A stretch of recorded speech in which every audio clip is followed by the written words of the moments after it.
How are you class 9। आज का हमारा फर्स्ट चैप्टर का लास्ट टॉपिक है दैट इज अबाउट मोल। इससे पहले हम इसे तकरीबन तमाम जो टॉपिक्स हैं पहले चैप्टर में जो इंक्लूडेड थे इम्पोर्टेंट थे वो हमने सारे तकरीबन कर लिए हैं। आज का हमारा जो लास्ट टॉपिक है that is about mole. What is mole?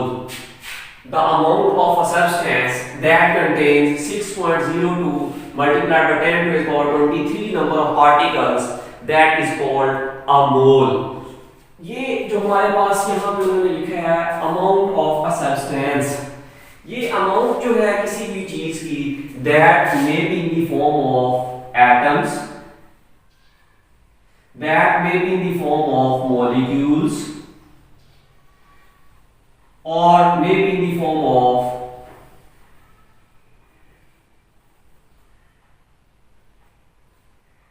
formula units।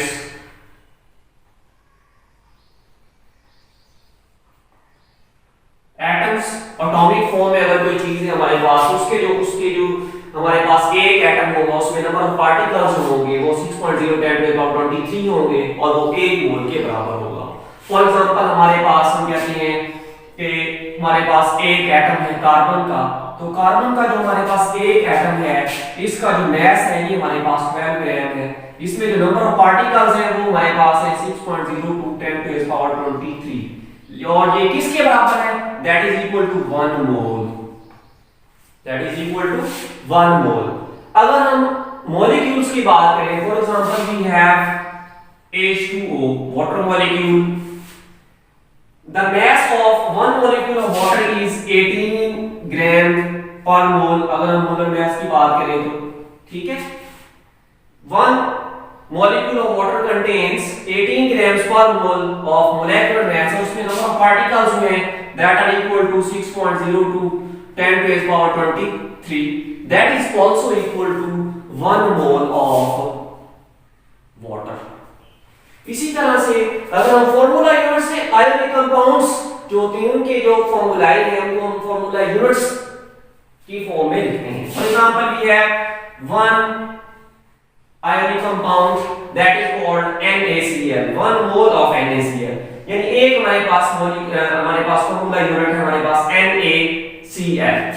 NaCl contains 58.5 grams per mole। ये हम पिछले टॉपिक्स में पढ़ चुके हैं कि हम मोलेकुलर मास किस तरीके से फाइंड करते हैं। सोडियम जो है इसका मोलेकुलर मास हमारे पास है 23 प्लस क्लोरीन का मोलेकुलर मास हमारे पास है 35.5। इन दोनों को प्लस करेंगे 23 plus 35.5 that is equal to 58.5 grams per mole. ये हमारे पास इसमें नंबर ऑफ पार्टिकल्स हुए that are also equal to 6.02 10 to the power 23 particles that is also equal to 1 mole। यहाँ पे देखिए मैंने यूनिट के तौर पर मोल को लिखा है, मैंने किसी के साथ ई नहीं लगाया। यूनिट के तौर पर जब हम मोल को यूज करेंगे the spellings of mole is MOL मोल, ठीक है। लेकिन जब हम किसी भी सेंटेंस में हम लिखेंगे डेफिनेशन के तौर पर फिर हम लिखेंगे MOLE mole. The amount of a substance that contains 6.02 multiplied by 10 to the power 23 number of particles that is equal to 1 mole of respective substance that may be in the form of atoms, in the form of molecules or in the form of formula units। ठीक है, जैसा कि हमने यहाँ पे discuss किया है। दूसरे नंबर पे हमारे पास जो है that is a relationship between mole and mass of a substance। What is the relationship between mole and mass of a substance? Number of moles of any substance, how can we find the number of moles? Number of moles are equal to known mass or given mass, known mass of a substance or molar mass of a substance। हम number of moles किसी भी चीज के find कर सकते हैं अगर हमें mass का पता है, molar mass हम उस चीज का फाइंड आउट कर सकते हैं। इसको हम एग्जांपल के साथ एक्सप्लेन करेंगे। For example we have 9 grams of coal। ठीक है, हमारे पास हमने नंबर ऑफ मोल्स फाइंड करने हैं। Number of moles is 9 gram piece of coal means carbon. 9 gram carbon का एक पीस है एक जिसका जो मास हमारे पास 9 ग्राम है। इसमें हम नंबर ऑफ मोल्स किस तरीके से फाइंड आउट कर सकते हैं? नंबर ऑफ मोल्स फाइंड करने का हमारे पास लिखा गया है, तो हम फॉर्मूला हमारे पास है नंबर ऑफ मोल्स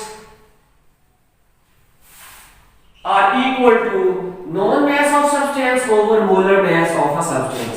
तो इस न्यूमेरिकल के अंदर देखें कि हमारे पास जो गिवन मास है, जो नॉन मास है, that is equal to 9 gram.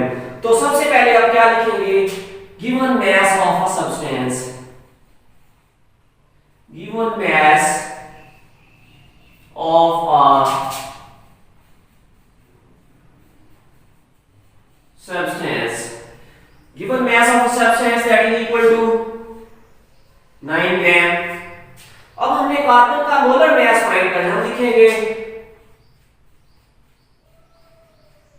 Molar mass of carbon. तो कार्बन चूंकि एटॉमिक फॉर्म में है, इसलिए इसका जो एटम है, इसका जो मास है वो हमें पता है कि कितना होता है 12। तो मोलर मास का यूनिट हमारे पास ग्राम्स पर मोल, आप लिखेंगे 12 ग्राम्स पर मोल, ठीक है। अब हमारे पास दोनों चीजें आ गई इस न्यूमेरिकल के मुताबिक, इस फार्मूले के मुताबिक। नंबर ऑफ मोल्स हम फाइंड कर सकते हैं, non mass of the substance over molar mass of the substance. तो हमारे पास यहां पे देखिए मोलर मास हमने फाइंड कर लिया है, गिवन मास या नॉन मास जो न्यूमेरिकल के अंदर दिया हुआ था। अब हम लिखेंगे number of moles are equal to given mass of a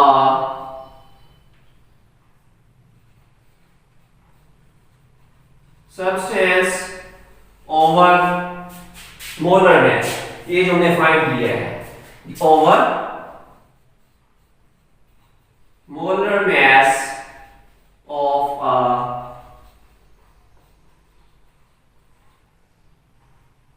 substance.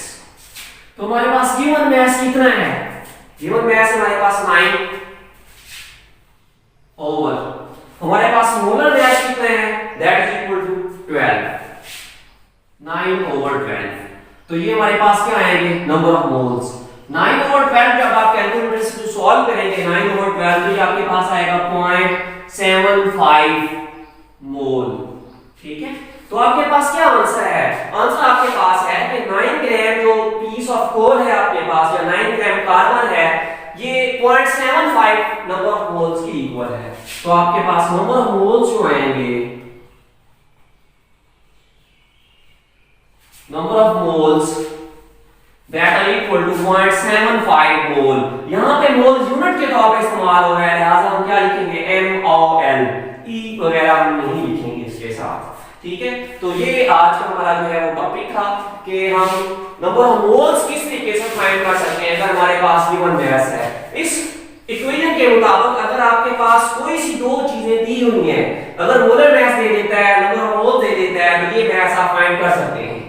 अगर आप ये मास फाइंड करना चाहते हैं, नंबर ऑफ मोल्स और मोलर मास है, तो आप फाइंड कर सकते हैं। दूसरे नंबर पे अगर आप नंबर ऑफ मोल्स फाइंड करना चाहते हैं तो मोलर मास आप फार्मूले की मदद से फाइंड कर सकते हैं, गिवन मास न्यूमेरिकल के अंदर दिया होगा, और आप नंबर ऑफ मोल्स फाइंड कर लेंगे जिस तरह से हमने 9 ग्राम जो पीस ऑफ कोल है या कार्बन है, इसके नंबर ऑफ मोल्स को फाइंड आउट किया।